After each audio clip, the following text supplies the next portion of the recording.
Class 6 में हम लोगों ने इंटीजर्स तक का कॉन्सेप्ट पढ़ा था। क्लास 7 में जब आए तो हम लोगों ने एक नया नंबर पढ़ा, रेशनल नंबर। क्लास 7 में इसकी स्टडी हम लोगों ने किया था। रेशनल नंबर क्या था? एक ऐसा नंबर जो p बाई क्यू के फॉर्म में लिखा जाए, मतलब जो फ्रैक्शन के पार्ट रूप में लिखा जाए, मतलब जिसमें न्यूमरेटर और डिनोमिनेटर हो। Okay, where p and q are integers हो, जहां p और q क्या है? इंटीजर्स है, but denominator never be zero.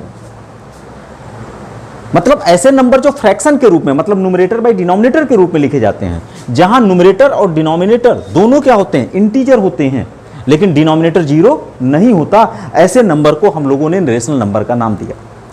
तो इसका डेफिनेशन लिखा जाता है, a number of the form p by q where p and q are integers and q does not equal to zero are called rational numbers. Okay, अब यहीं पर छोटे क्लासों में, क्लास 5 में आपने पढ़ा था फ्रैक्शन। फ्रैक्शन के बारे में भी बताया जाता था, एक ऐसा नंबर जो p बाई q के फॉर्म में लिखा जाता है और q जीरो नहीं होता, q is not equal to zero. लेकिन यहां p और q को होल नंबर्स कहा जाता है।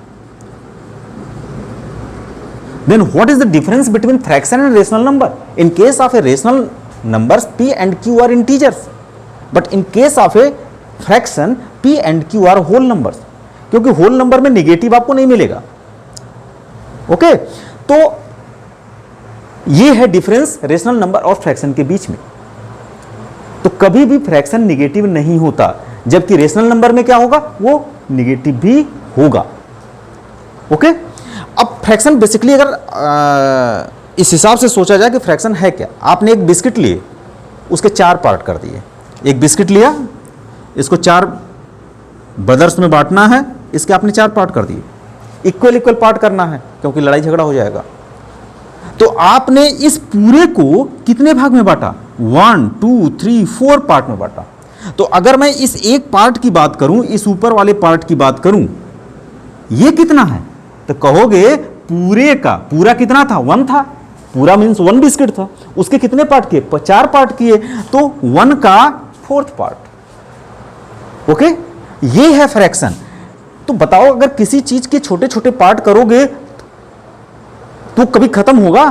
कभी तो खत्म होगा नहीं, बहुत छोटा हो जाएगा, छोटा से छोटा होगा, बट दे नेवर एंड्स, कभी खत्म नहीं होगा।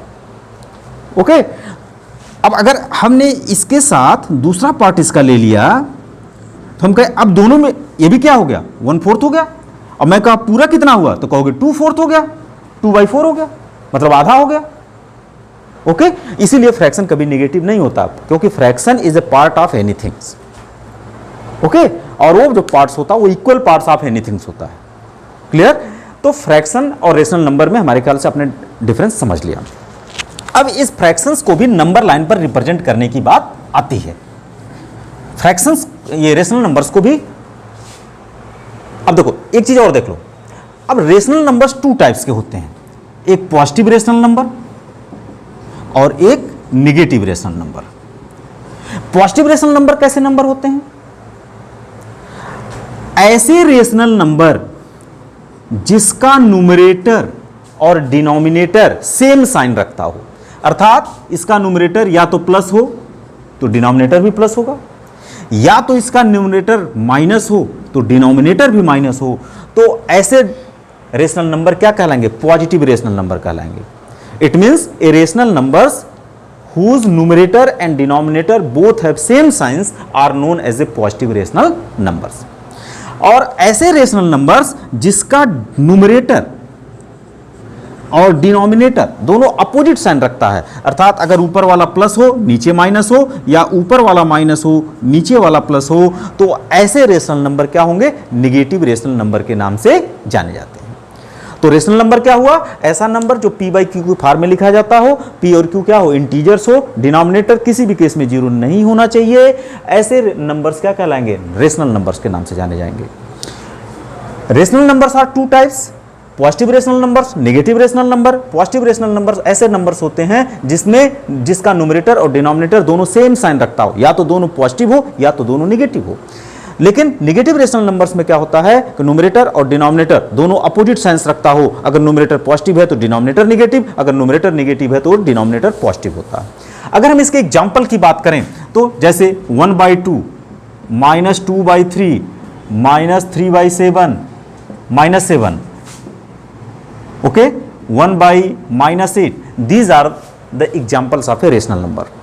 ओके, तो क्या जीरो रेशनल नंबर है? क्या जीरो रेशनल नंबर है? Yes, because zero can be written as 0/1। क्या 5 रेशनल नंबर है? Yes, because this can be written as 5/1। कोई भी इंटीजर है उसका डिनोमिनेटर हमेशा क्या होता है? 1 होता है। तो ये नंबर p/q के फॉर्म में लिखा गया और डिनोमिनेटर इसका जीरो नहीं है। रेशनल नंबर का डेफिनेशन ही है एक ऐसा नंबर जो p/q के फॉर्म में लिखा जाए। p और q इंटीजर होना चाहिए, q जीरो नहीं होना चाहिए। तो आप बताओ, p और q इंटीजर है, p और q इंटीजर है मगर डिनोमिनेटर जीरो नहीं है, इसलिए रेशनल नंबर होगा। अब इसमें ये कौन सा रेशनल नंबर है? ये पॉजिटिव रेशनल नंबर है। ये कौन सा रेशनल नंबर है? ये निगेटिव है। ये कौन सा है? पॉजिटिव है, क्योंकि दोनों का साइन सेम है। ये क्या है? निगेटिव। ओके, तो these are the examples of a rational numbers.